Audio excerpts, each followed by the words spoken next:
मैं आजकल जितने भी सेशंस दे रहा हूँ तकरीबन डेली बेसिस के ऊपर मैं टाइम निकाल के 1-2 सेशन डेली देता हूँ तकरीबन। मैं आजकल थोड़ा-सा डिसअपॉइंट हो गया हूँ। थोड़ा-सा ना मैं ग्लूमी हो गया हूँ बिकॉज़ अभी जितने भी मैंने रीसेंट सेशंस दिए हैं, सरप्राइजिंगली काफ़ी अच्छे लड़कों ने मुझसे सेशन लिए जिनकी इंटरपर्सनल स्किल्स भी अच्छी थी, एजुकेशन भी अच्छी थी, कम्युनिकेशन स्किल्स भी अच्छी थी। कुछ काफ़ी सारे लड़के पाकिस्तान से उन्होंने लिया, कुछ लड़कों ने दुबई से भी लिया, बट करियर में इतना ग्रो नहीं कर पाए।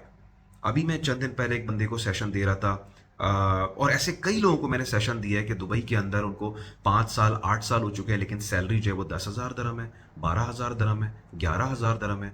अच्छी एजुकेशन है, अच्छा एक्सपीरियंस है, अच्छी पर्सनैलिटी है, बात करना आता है, लेकिन सैलरी बहुत कम है। और जब मैंने उनसे बातचीत की, मैंने आइडेंटिफाई किया, तो वही वाला सीन।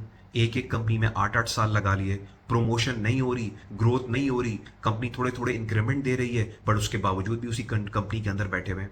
मैं कई बार अपनी वीडियोस के अंदर बता चुका हूँ कि आपको ज़िंदगी में करियर में तेज़ी से ग्रो करने के लिए स्विचेस करना बहुत ज़रूरी है।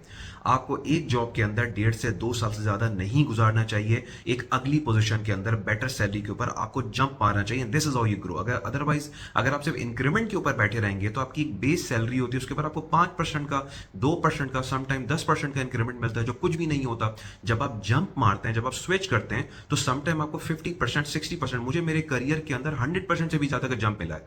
2015 के अंदर जब मैंने जंप किया था, मेरी सैलरी 10,000 दरम थी, जो 10,000 दरम से 22,000 दरम हो गई थी 2015 के अंदर। इसी तरह जंप करके आप करियर में आगे जाते हैं। तो मैं हमेशा कहता हूं ना कि द बिगेस्ट चैलेंज जो हमारे पाकिस्तान में लोगों का है ना, वो ये है कि हमारे पाकिस्तान में हमें एक्सेस नहीं है उन लोगों तक जो हमें रहनुमाई कर सकें, जो हमें बता सकें हमें हम करियर में अभी इस जगह पे हैं और हमें क्या करना चाहिए।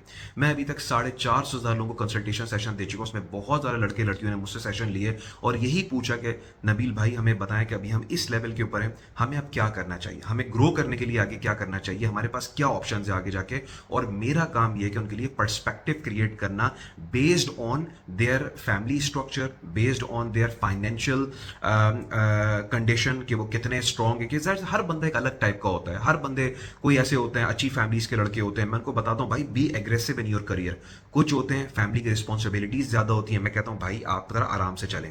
मैं फिर कुछ लोग ऐसे होते हैं, मतलब अलग अलग एक मिक्स होता है लोगों का। तो 1-to-1 सेशन का ऑब्जेक्टिव ये होता है कि लोग मुझसे खुल के डिस्कस करते हैं और फिर मैं उनकी बेस के ऊपर, उनका जो एक्सपीरियंस है, उनकी जो एजुकेशन है, जो करंट सिचुएशन है, उसकी बेस के ऊपर मैं बताता हूँ कि आपको क्या करना चाहिए। बहुत ज्यादा लोग ऐसे भी अभी मुझसे सेशन ले रहे हैं जो बिल्कुल लॉसेस के अंदर घिरे हुए हैं, बिजनेस डूब चुका है, नहीं समझ में आ रहा कि नबील भाई अब हमें क्या करना चाहिए। बट बीइंग अ मेंटोर मेरा काम है उनके लिए पर्सपेक्टिव क्रिएट करना। फिर मैं उनको बताता हूँ कि अभी आपको क्या करना चाहिए, और मैं उनको समझाता हूँ कि no need to create a perfect scenario, try to create a best case scenario. ठीक है, हम लोग अपने माइंड के अंदर परफेक्ट सिनेरियो क्रिएट करते हैं, which is not good.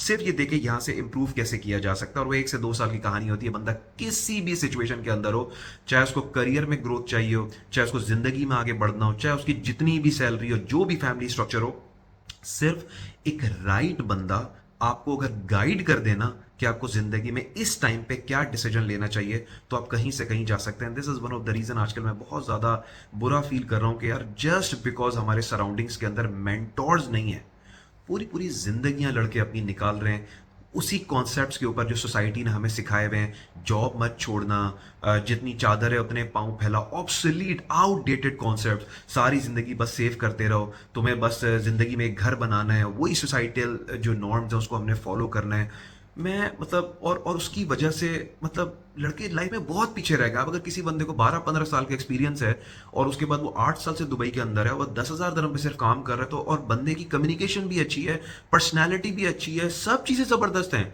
But एक एक कंपनी में 8 साल से काम कर रहा है, भाई ग्रोथ नहीं हुई। सर वो मेरे ओनर ऐसे हैं, वो ग्रोथ नहीं देते। तो भाई तो किसने आपको रोका है कि आप आगे जंप नहीं कर सकते? ग्रो करो यार, सीवी पे काम करो। जॉब स्विच करने का यही तो तरीका होता है कि आपने सीवी पे काम करना है ताकि सीवी पे को ना शुरू हो जाए। सीवी पे होगी तो अगला स्टेप होता है interview preparation, that's it. 2 step का तो गेम है आगे जाना।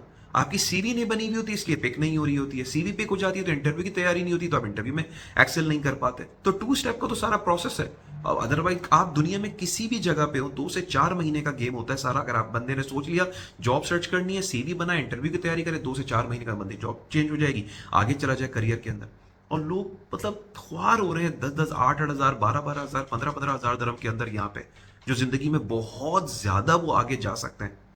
आज की वीडियो में मैं सिर्फ आपको ये रिकमेंड करूँगा कि कोशिश करें हाईली इंटेलेक्चुअल बंदों को पकड़ें, जो आपको लगता है कि आपको एक डायरेक्शन दे सकता है कि यार आपकी जो अभी कंडीशन है, आपकी जो सिचुएशन है, उसके हिसाब से मैं आपको सजेस्ट कर रहा हूं कि आपके ये 2-3 तरीके हैं, लेकिन ये वाला ये आपकी डायरेक्शंस हैं जिस पे आप जा सकते हैं। ये हाईली रिकमेंडेड है, लेकिन इस पे भी अगर आप जाएं, ये सेफ एंड सिक्योर है, तो आप 1 से 2 साल के अंदर कहीं से कहीं पहुंच सकते हैं। तो कोशिश करें, ऐसे लोगों को अप्रोच करें। वो आपको ज़िंदगी में, क्योंकि वो खुद इस प्रोसेस से गुजर चुके होते हैं, वो ज़िंदगी में टॉप लेवल के ऊपर काम कर रहे होते हैं, उनको पता है कि ज़िंदगी में आगे कैसे जाना है। तो उनको अप्रोच करें, उनसे मदद लें, ताकि आप भी फिर उनकी तरह ना हो कि जो आजकल मुझे बहुत ज़्यादा लोग कह रहे हैं कि सर मेरी 50 साल की एज है, मेरी 55 साल की एज है, मैंने यहाँ सारी ज़िंदगी गुजार दी इस सैलरी के ऊपर, आप बताएं मैं ज़िंदगी में क्या कर सकता हूँ, मैं आगे कैसे जा सकता हूँ। और गेट्स, जब आप जैसे जैसे आपकी एज निकलती चली जाती है, उतना डिफिकल्ट हो जाता है करियर में वापस आना।